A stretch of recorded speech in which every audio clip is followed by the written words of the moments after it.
Hey everybody, and you all may be wondering since I'm a big Nintendo fanboy. Gee Ed, why aren't you playing Splatoon 3 like all the other fanboys? One, we already got a Splatoon game on the Switch, which kinda feels like a slap in the face and in some aspects devalues the franchise. Two, yes I did play the Splatfest event, and it felt way too similar for me to really commit spending full price on, and even entered some dangerous Apple and FIFA territories at points. And three... that. I think it's safe to say we're all now aware of the 3DS and Wii U eShop's closure, but what if I told you we're gonna lose an entire storefront as well? With this, I'm talking about the DSiWare line of games. These were released back when the DSi first launched around 2009 to give it more oomph from the previous models, and given how close it was from the 3DS, Nintendo ported over the vast majority of the library onto the 3DS eShop. I wish the Wii U did this with WarioWare games, but hey ho. The DSi shop was closed around 2017, and with the 3DS closing soon, this will be their last chance to officially be offered to consumers.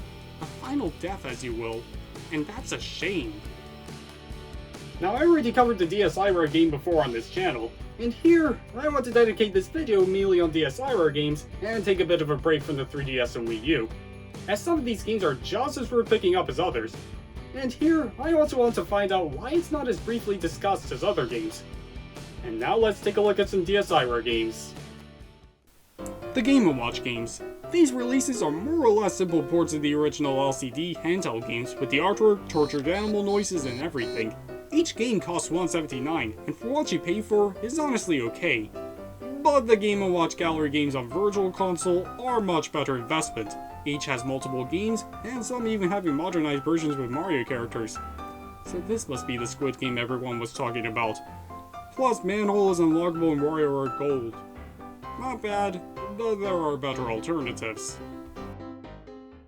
Photo Dojo. This is a nice small fighting game, and its gimmick comes from using the camera to put yourself, friends, or most likely memes in the game to make your own character to fight as. When you play with another human being, you can even share the console in a similar fashion to WarioWare. It's not gonna win any awards, but is absolutely worth checking out for its wackiness. And if you felt disappointed about Waluigi and Crash not being in Smash Ultimate, I reckon this is the next best thing. Look, I just beat the snot out of Cats and Falcon. Who's the king of Photo Dojo now? Who's the king of Photo Dojo now? I love this game! Metal Torrent. This is your typical shoot 'em up by Nintendo, and I had to say, the graphics look great, at least for a DSiWare game. And as shoot 'em ups go, it's quite box standard, and you can rack up pretty high combos at times. Not much to say about it honestly, it's great in small doses rather than lengthy playthroughs. It's no Ikaruga, but let it pass.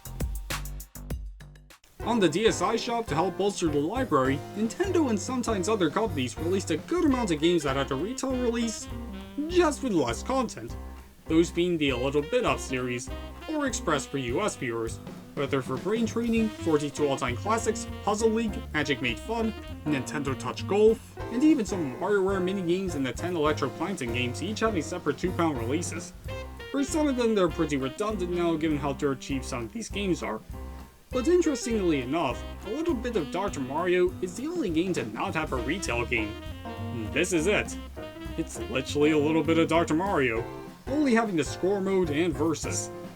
Just get Miracle Cure instead. It's got far more content, it's the near perfect Dr. Mario, I'm pretty sure it wouldn't be too different from the original NES game. Birds and Bombs. Or Splatoon for Americans. Come to think of it, there are a lot of games that had different names between Europe and America. I don't know why, but Birds and Bombs is kinda like Angry Birds, where you aim bombs to land in the ghost mouths. I'm not even gonna waste my time questioning this game's logic. Whilst the game is perfectly harmless, the problem comes with the guide going off screen, making it really unhelpful and makes you miss your target more times than you blink. I understand this adds to the challenge, but the guide is just too high. Aside that, not much else to say, but the art style looks great though. Pinball Pulse the Ancient Beckons. It may be your typical pinball experience, but man is this a special one. The table is spread across the two screens which works wondrously on the console, and the Greek myth theming of this game is easily the highlight. While it's fun just flipping the ball, the aesthetics and even voices for the gods are top notch. I mean it's not gonna top Hades any day, but I'd be lying if I said this game wasn't worth picking up. It's probably one of the best pinball games I've played in a while. 3D Space Tank. Some eagle-eyed Nintendo fans may recognize this game, as this is a sequel to X, the Game Boy predecessor to the original Star Fox.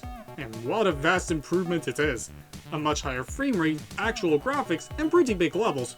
Whilst the controls can take a minute to get acquainted to, both for touch and button, it's a pretty neat experience worth checking out for die-hard Nintendo fans. And the tall theme is even in Smash Bros. This may possibly be the best game on DSiWare, alongside Mario vs. Donkey Kong Minis March Again. The Art Style Games. These are a series of experimental games originally back on WiiWare, or on GBA as bit generations, with most of them being developed by Skip, the chibi robo guys. Let's look at Intersect. This has you sorting out shapes in certain colors, and go up as many meters as possible, as if you're guiding traffic in a weird way. Whereas Boxlife has you create boxes and figure out how exactly you'd make them. If you always want to work at a box factory, this game may be for you.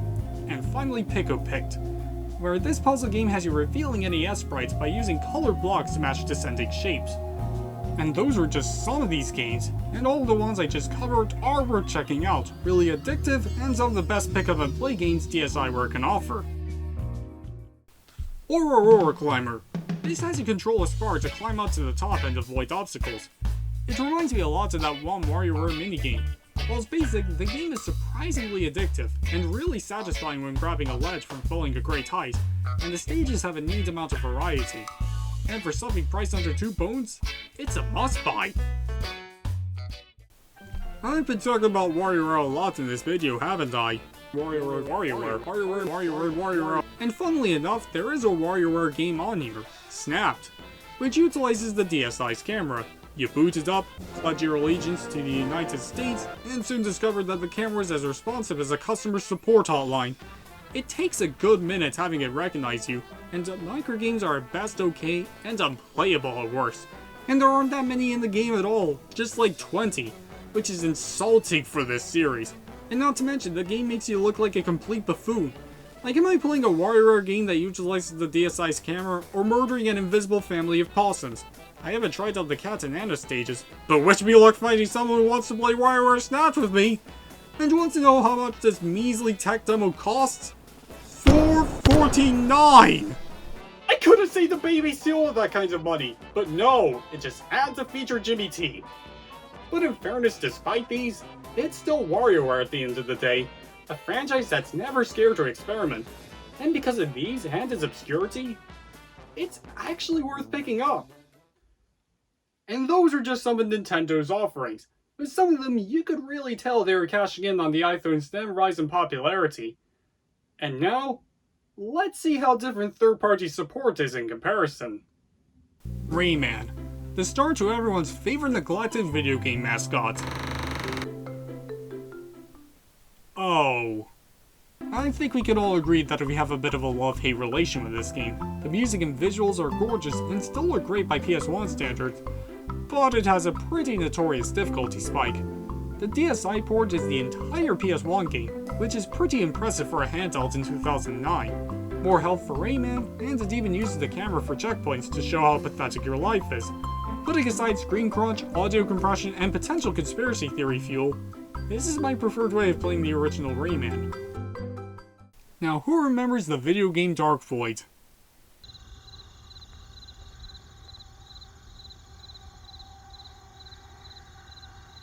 I don't blame you.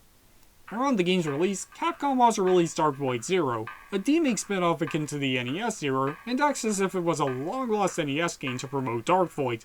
The levels are pretty big too and encourages exploration. The game fits in seamlessly with Capcom's other platformers like Mega Man, Bionic Commando, and DuckTales. Even though this game was meant to promote the original, it ended up overshadowing it, just like what the Bionic Commando Rearm games did to its own subsequent reboot. The game's on mobile and Steam, but the DSiWare release feels more at home here. Plus, you blow the cartridge every time you boot it up. 10 out of 10. You know the SteamWorld series with Dig, Heist, and Quest? It actually got its start back on DSiWare. And take a good guess at what the first game in the series is.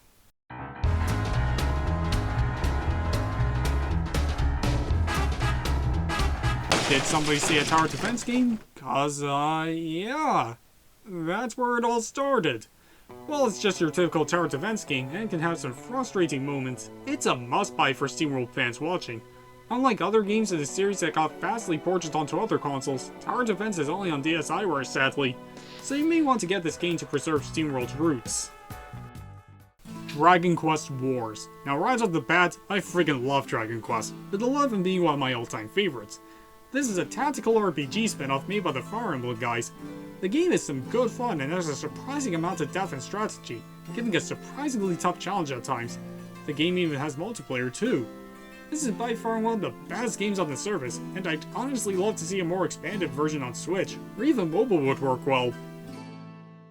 Bejeweled Twist. This game is your classic match 3 puzzle game, but unlike others in the series where you just swipe one jewel at a time, you have a circle shifting around 4 jewels with the same mechanics, kind of like Hexac.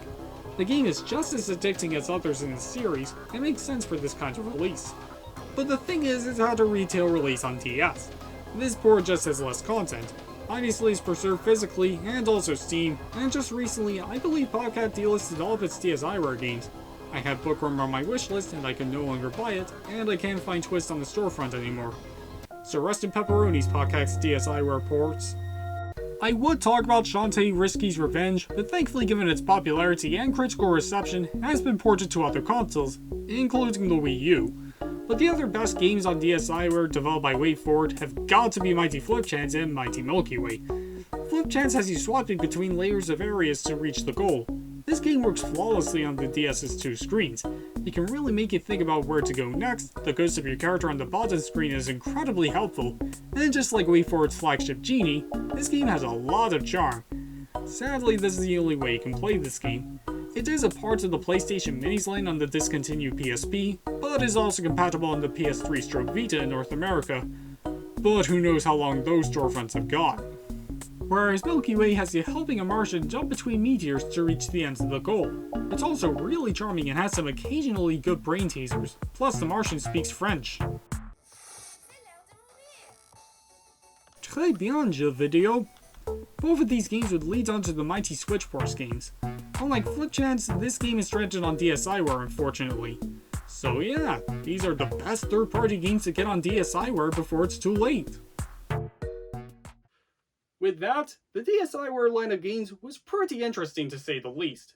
But when looking back, I can kind of understand why it's not as discussed as the 3DS, and even the Wii U for that matter, as a lot of these games are either one-trick ponies or stripped-down ports. But for the games that are legitimately worth checking out, it sucks to see them vanish like this. And now, I think I may save the best game for last, Mario Clock.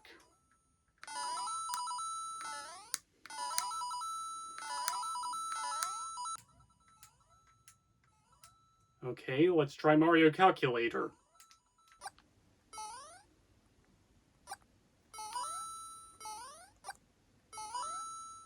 Should I even bother with Animal Crossing Clock?